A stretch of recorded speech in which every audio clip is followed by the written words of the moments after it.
mengelolanya, ya, cara mengelolanya, ya, apakah harta itu dibiarkan saja, ya, dibiarkan saja, tidak disentuh, tidak dimanfaatkan, atau boleh dimanfaatkan.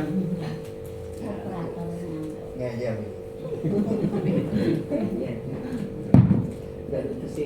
Manut tuantul terdekluk masih ya. Karena aku ya Mas. Jadi ada ancaman yang keras. Ya, ada ancaman yang keras. Maka kemudian Nabi Allah mengatakan, ya, memerintahkan kepada Rasulullah agar memberikan jawaban. Kul islahul lahum khair. Berbuat baik kepada mereka, merawat mereka, memelihara mereka adalah sebuah kebaikan. Ya. Itu islahul lahum khair wa intu. Dan jika mereka digabungkan, dimasukkan dalam keluarga, maka mereka menjadi saudara kalian. Nah, sedangkan ayat ancaman tadi, ancaman yang berkaitan dengan memakan harta anak yatim, ancamannya sangat keras karena anak yatim ini adalah anak yang lemah, anak yang tidak tahu apa-apa, anak yang tidak mengerti, bahkan kadang tidak tahu nek duitnya oke. Ya, orang tuanya meninggal, ya, kemudian dia mendapatkan warisan, tapi karena usianya yang masih kecil, dia tidak tahu, tidak paham. Nah, ancaman ini adalah ditujukan kepada mereka yang memanfaatkan kesempatan, baik itu paman-pamannya atau orang-orang sekelilingnya, yang kemudian dari ketidakberdayaan si anak ini lalu dimanfaatkan dengan cara mengambil harta yang menjadi miliknya si anak yatim ini. Ya. Maka ancaman ini adalah untuk melindungi, ya, untuk melindungi harta anak yatim. Ya. Karena ketidakberdayaannya untuk menjaga diri, maka Allah memberikan ancaman yang sangat keras bagi mereka yang memakan harta anak yatim secara zalim. Nah, lalu bagaimana cara mengelolanya? Cara mengelolanya, anak yatim yang masih anak-anak, ya, anak yatim ini adalah masuk dalam kategori anak yang belum bisa mengelola harta. Ya, dalam Islam disebut istilahnya safih. Ya, safih ini artinya kurang akal. Dia tidak bisa mengelola harta. Maka orang yang memelihara dan merawat anak yatim memiliki kewajiban untuk menjaga hartanya si anak yatim ini. Tidak boleh kemudian orang yang merawatnya, orang yang memeliharanya memberikan iki lho warisane wong tuamu cek temen kabeh, peken kabeh, ya karep sakarepmu arep tok nggo apa wae monggo. Ya, karena belum cakap dalam mengelola harta. Maka orang yang merawatnya wajib menjaga harta si anak yatim ini. Tidak boleh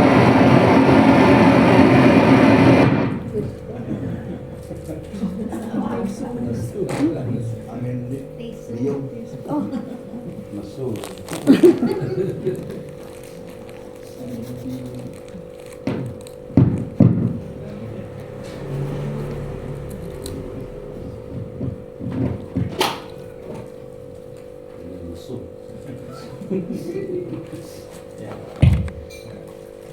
Maka dalam surat An-Nisa, di awal surat An-Nisa itu Allah katakan wala tuqsufaha amwalakum allati ja'alallahu lakum qiyam, bahwa jangan sampai kehati-hatian kita, kekhawatiran kita dari mengambil harta orang lain, terutama harta anak yatim atau harta yang masih milik pemiliknya belum cakap menggunakan harta itu, lalu kemudian berlepas diri, tidak mau menyentuhnya sama sekali dan tidak mau menjaganya, bahkan dilarang. Maka Bapak Ibu kalau misalnya kok punya anak atau mungkin punya saudara, punya orang tua yang masih dalam kebetulan dalam tanggungan kita, dan kita tahu orang ini tidak cakap dalam menggunakan harta, maka kita tidak boleh memberikan harta kepadanya. Ya, tidak boleh memberikan harta kepadanya. Jadi ketika membutuhkan sesuatu, mengingat sesuatu, kita berhak untuk mengarahkannya. Istilahnya ojo dicekeli duit, gue butuh apa tak wanai neng ojo nyekel duit. Nah, ini bagi orang yang tidak memiliki kecakapan dalam mengelola harta, khususnya uang dan semacamnya. Jadi karena ini menjadi tanggung jawab kita yang memiliki kecakapan, ya, dan ini berlaku untuk anak yatim, kemudian juga berlaku untuk orang dewasa yang mungkin memang akalnya kurang, ya,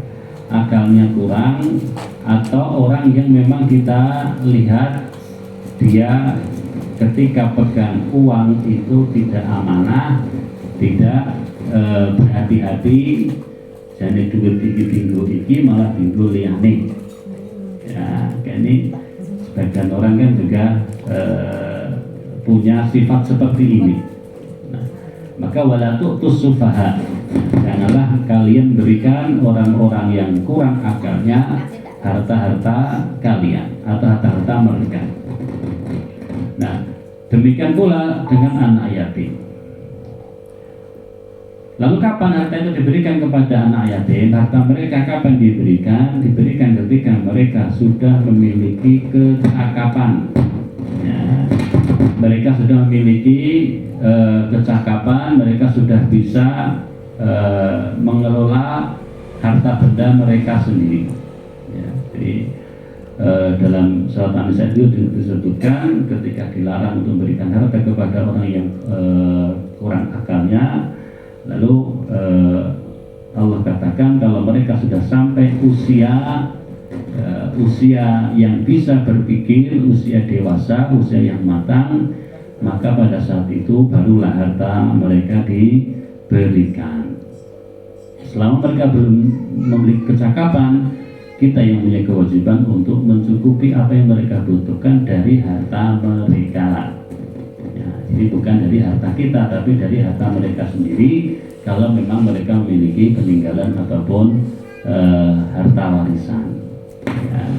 Kalau sekarang ya, misalnya untuk memberikan kebutuhan pokok mereka, kebutuhan dasar mereka, ya, kebutuhan pendidikan mereka, kebutuhan sandang pangan mereka. Nah ini menjadi tanggung jawab ya, orang-orang yang memelihara anak yatim.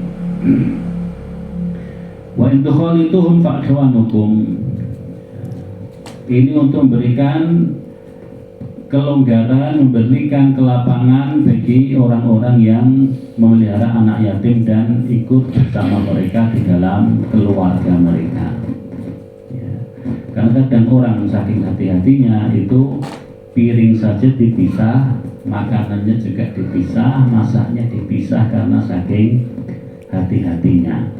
Ya, jadi karena khawatir makan harta anak yatim dan anak yatim tinggal di rumah, ya, karena saking khawatirnya kemudian dia masak sendiri, ya, makanan disendirikan, semuanya disendirikan. Nah, maka di dalam zakat kita tidak sekaku itu, ya, tidak sekaku itu.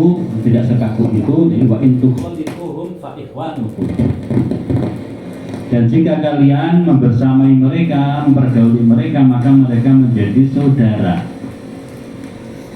Wallahu ya'lamul mufsida minal muslih, dan Allah mengetahui orang yang berbuat kerusakan dari orang yang berbuat perbaikan, dari orang yang melakukan perbaikan. Nah ini peringatan lagi, ya. Jadi meskipun ketika anak yatim itu berkumpul bersama kalian, itu menjadi saudara kalian, tapi Allah Maha mengetahui dengan niat, ya. dengan tujuan dan maksud yang ada di hati kalian. Ya. Jadi ya'lamul mufsida minal muslih. Allah Maha mengetahui niat kalian ketika mengambil anak yatim, memasukkan ke dalam keluarga kalian, memasukkan ke dalam rumah kalian. Walau sya'allahu la'anatakum. Dan seandainya Allah berkehendak, dari apa yang telah kalian lakukan terhadap anak-anak yatim, ya, pasti Allah akan memberikan kesulitan kepada kalian. Ya, berikan perkara-perkara yang menyusahkan kalian. Ya, ini peringatan bagi orang yang pura-pura baik ya, dengan memelihara anak yatim. Ya, jadi kadang iki anake kakangku mesake wis ben manggon ning omahku wae. Ya, tak rawate, tak arumate.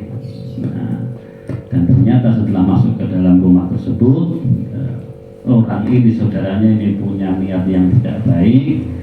Akhirnya ya, dia hanya ingin mengambil harta si anak yatim ini. Sementara di rumah si anak yatim diperlakukan dengan perlakuan yang tidak baik. Nah, jadi ada kelonggaran, tapi jangan sampai kelonggaran itu malah disalahgunakan. Ya, jangan sampai dijadikan celah untuk mengambil keuntungan dengan cara yang tidak sah ataupun dengan cara yang zalim. Ya, jadi Allah Subhanahu Wa Taala mengancam dengan neraka, kemudian juga memakan harta anak yatim ini merupakan sebuah perbuatan dosa yang membinasakan. Ya, jadi membinasakan orang yang melakukannya. Kemudian pada berikutnya, wala tankihul musyrikati hatta yu'min wal amatun mu'minatun khairum min musyrikati walau a'jabatkum wala tunkihul musyrikina hatta yu'minu wal abdun mu'minun khairum min musyriki walau a'jabakum. Ulaika yad'una ila an-nar wallahu yad'u ila al-jannati wal maghfirati bi'idnihi wa yubayyinu ayatihi lin-nasi la'allahum yatadhakkarun. Nah, ini Bapak Ibu, ayat ini berkaitan dengan menikahi ataupun menikahkan orang yang beriman dengan orang musyrik. Nah, jadi orang yang beriman dengan orang yang musyrik. Allah katakan wala tankihul musyrikati hatta yu'min, dan janganlah kalian menikahi wanita musyrik sampai mereka beriman, hingga mereka beriman. Jangan dinikahi sebelum mereka beriman. Nah, ini yang pertama, aturan yang pertama. Tidak boleh menikahi wanita musyrik, ya, wanita kafir, wanita yang jelas-jelas kekufurannya ataupun kekafirannya. Nah, ini yang pertama. Apakah ini terjadi? Terjadi, makanya ada larangan ini. Ya, ada larangan ini. Terkadang seseorang karena jauhnya dari agama, menganggap agama hanya sebatas sebatas status sosial saja, status di KTP saja, sehingga bergaul, berinteraksi dengan semua orang, akhirnya jatuh hati kepada wanita ini musyrikat, ya, wanita kafir, jatuh hati kemudian bermaksud untuk menikahinya. Maka ya, karena si wanitanya tetap ya, bersikukuh dengan keyakinannya tidak mau masuk ke agama Islam, akhirnya ya sudahlah, agama kan hanya sebatas status sosial saja. Nah, agama kan hanya sebatas di KTP saja. Nah, lalu kita nikah, kalau tidak bisa di Indonesia ya kita ke mana? Ke luar negeri. Apakah ini ada ya. Jadi ketika negara kita melarang pernikahan beda agama, karena dilarang mereka melaksanakan pernikahannya di luar negeri. Nah, kemudian ya akhirnya mereka nikah, dan ini sebagian orang ya karena sudah cinta buta dan bilalah yang duit-duit, punya uang, punya status sosial, ya maka mereka nikah di luar yang memiliki aturan lebih atau memiliki aturan yang sangat longgar. Namun hukum asalnya adalah haram menikahi wanita musyrikat, ya, wanita kafir atau wanita musyrik sampai mereka beriman. Wal amatu mu'minatun khairum min musyriki walau min musyrikati walau a'jabatkum. Dan Allah menegaskan, sungguh hamba sahaya perempuan yang beriman itu lebih baik daripada perempuan musyrik meskipun dia menarik hatimu atau membuat kamu takjub dan tertarik. Nah, ini sebagai bentuk penegasan, ya, sebagai bentuk penegasan. Jangan sampai karena jatuh hati, jatuh cinta kepada wanita yang wajahnya cantik, ya, dan sesuatu yang menarik secara fisik dari seorang wanita itu kemudian membuat seorang muslim meninggalkan agamanya. Lalu Allah tegaskan, amatum mu'minah, hamba sahaya, orang yang status sosialnya rendah di mata masyarakat, atau mungkin gampangannya wanita yang di pelosok desa, ya, wanita yang mungkin pendidikannya tidak tinggi, ya, wanita yang derajat sosialnya mungkin berada di bawah. Tapi jika dia beriman, jika dia wanita yang beriman, itu lebih baik. Lebih baik dari siapa? Lebih baik dari wanita musyrik, ya. Meskipun wanita musyrik ini membuatmu tertarik, membuatmu takjub dari kecantikannya, takjub dari fisiknya, takjub dari kepintarannya, kecerdasannya, ya. Karena mereka bila ketemu pas kuliah misalnya kan, ketok pinter, ya, jadi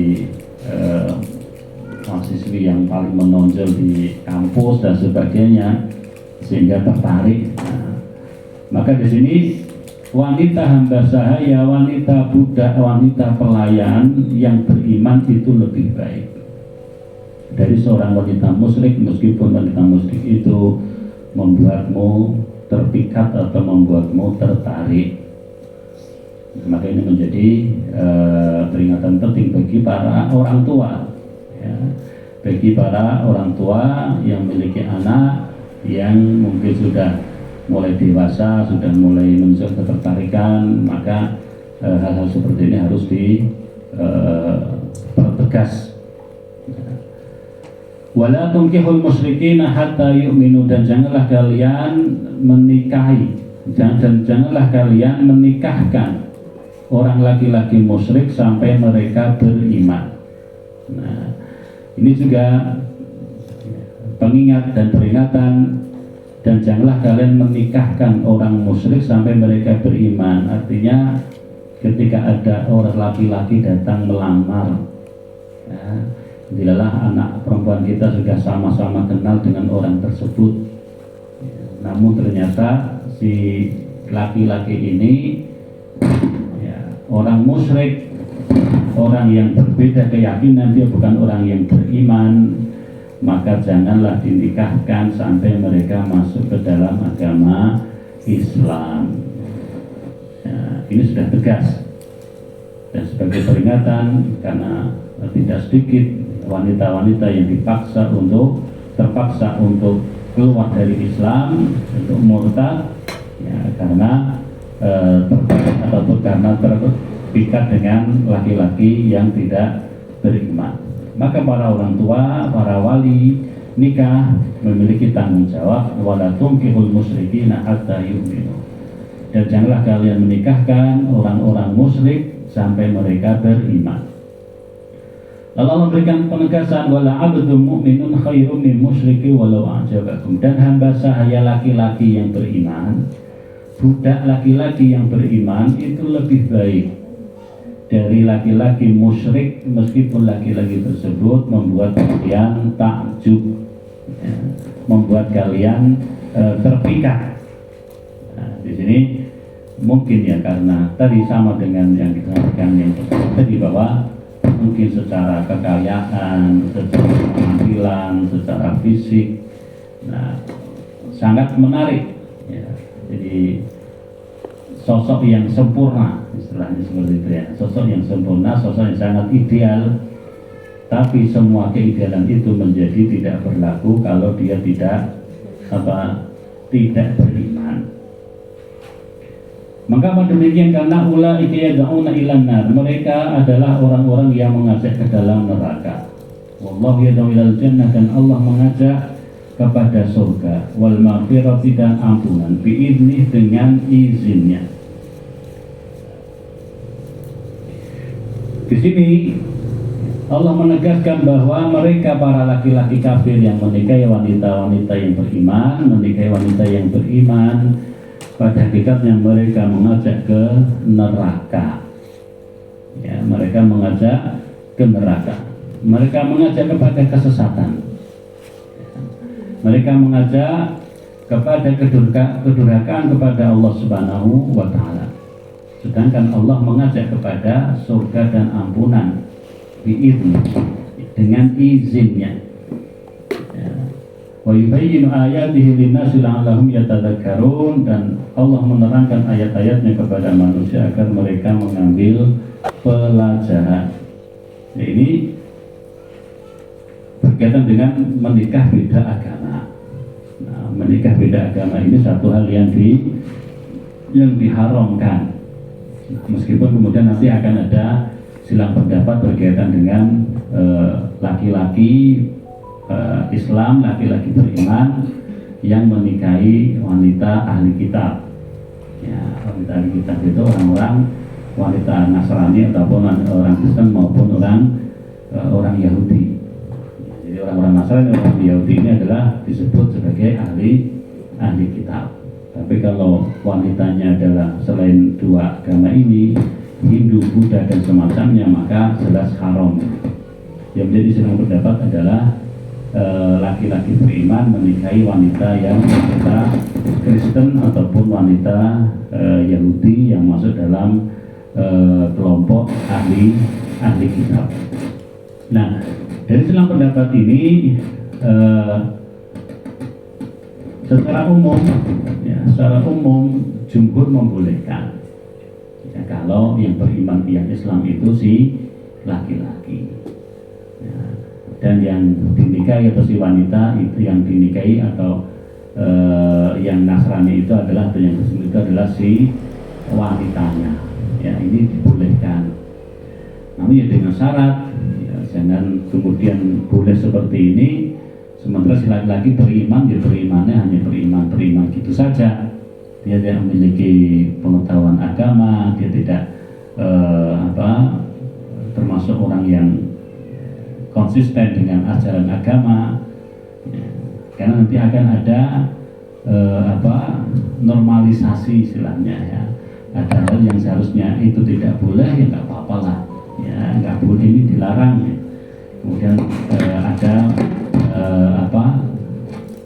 tidak ada ketegasan. Namun demikian tetap ya menikahi wanita yang beriman, imannya sama-sama orang yang beriman, sama-sama Islam, ini yang lebih utama. Ya. Tapi kalau sudah cinta, nah memang cinta itu buta. Cinta itu buta, kadang seperti oleh-oleh loh, digolek dia carane ben oleh. Sudah jelas-jelas dilarang, tapi dicarikan dalil yang membolehkan. Ya, jadi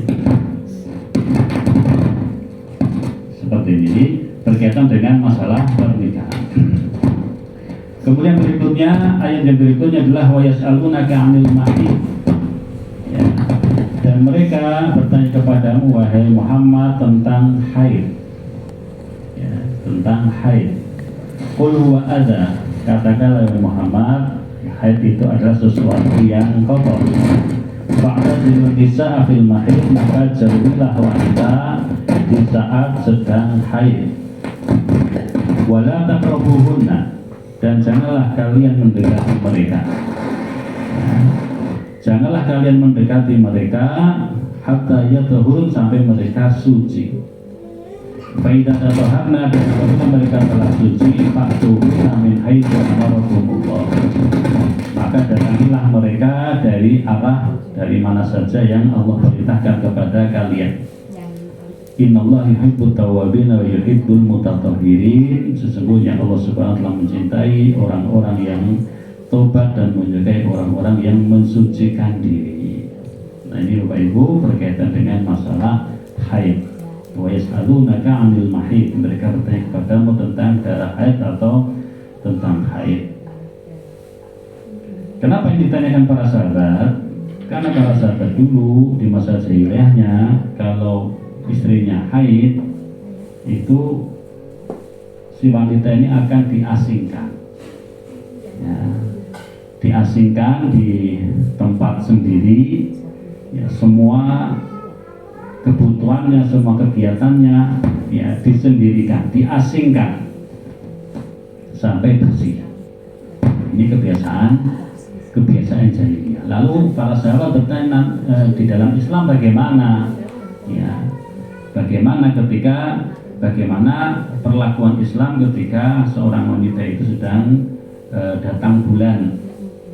Nah, maka Islam kemudian mengatakan, katakanlah Muhammad bahwa yang namanya darah haid itu adalah sesuatu yang kotor, fa'tazilun nisa, maka jauhilah. Jauhilah di sini maksudnya adalah janganlah digauli, janganlah berhubungan suami istri ketika istri dalam keadaan haid. Nah, ini ya menunjukkan pertengahan dari agama kita. Orang-orang Yahudi kalau istrinya haid maka istrinya akan diasingkan, tidak disentuh, ya, tidak digabung, ya, harus hidup sendiri. Sementara orang-orang Kristen ini mereka tidak tahu aturan, mereka tidak tahu larangan, artinya bahwa meskipun istrinya haid tetap digauli. Nah, maka kemudian Islam datang membawa peraturan yang tengah-tengah, tidak boleh digauli, tetapi mereka tetap hidup di rumah, tetap berinteraksi sebagaimana biasanya. Ya. Sebagaimana biasanya, yang dilarang adalah berhubungan suami istri. Selain itu boleh. Jadi wala taqrabuhunna hatta yatahur, dan janganlah kalian dekati mereka sampai mereka suci. Maksudnya jangan dekati adalah janganlah kalian berhubungan suami istri sampai mereka dalam keadaan suci. Maka apabila mereka telah suci, datangilah mereka dari arah mana saja yang telah Allah perintahkan untuk kalian. Ini Islam menyikapi ataupun aturan Islam berkaitan dengan wanita haid. Dan Rasulullah SAW sendiri memberikan contoh di mana ibunda kita Aisyah radhiyallahu anha memberikan kabar atau menceritakan, ya, bahwa ketika wanita sedang haid itu apa yang harus dilakukan oleh suaminya. Maka Nabi mengatakan lakukan apa saja, ya, lakukan apa saja, namun jauhi, ya, apa yang ada di bawah pusar, ya, apa yang ada di bawah pusar. Artinya bahwa perlakukan apa saja, ya, selain berhubungan suami istri. Nah, kalau para wanita itu sudah dalam keadaan suci, maka datangilah mereka, campurilah mereka sesuai dengan ketentuan yang telah diperintahkan oleh Allah. Dan ayat yang berikutnya, nisa'ukum harthul lakum fa'tu harthakum anna syi'tum wa qaddimu li anfusikum wattaqullaha wa'lamu annakum mulaquh wa basyiril mu'minin. Nisa'ukum harthul lakum, istri-istrimu adalah ladang bagimu, maka datangilah ladangmu itu kapan saja dengan cara yang kamu suka, dan utamakanlah yang baik untuk dirimu. Wattaqullah, dan bertakwalah kepada Allah, wa'lamu, dan ketahuilah annakum mulaquh, bahwasanya kamu kelak akan menemuinya. Ya, wa basyiril mu'minin, dan sampaikanlah kabar gembira kepada orang-orang yang beriman. Ayat ini Bapak Ibu berkaitan dengan atau turun berkaitan dengan